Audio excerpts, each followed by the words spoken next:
Aku dah tahu dah punca masalah bila kita basuh baju kita, terutamanya baju putih lah. Dia ada kuning-kuning kan. Sebenarnya punca dia simple je.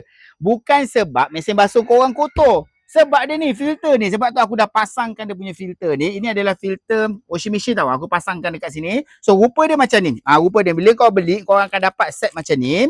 So ini filter dia. Dalam dia ada filter. Okay, dalam dia ada filter.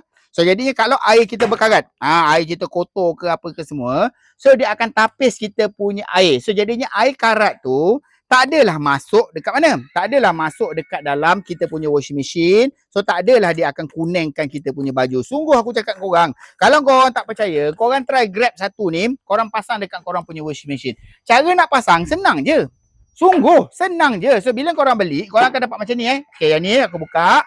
So yang ini dia punya kepala, apa dia punya filter dia ni. Macam ni. Sama tak? Sama je. Okay. Sama je. Okay. So yang ini, cara pemasangan dia macam mana? Ni, bila kau beli, kau akan dapat satu set macam ni.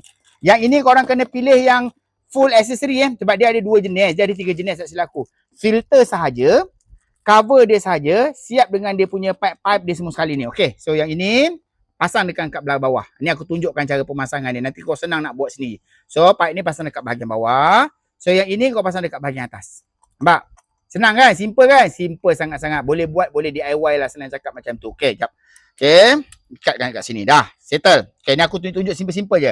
Kepala atas ni, masukkan dekat pipe air washing machine korang. Dah. Nampak? Masukkan situ.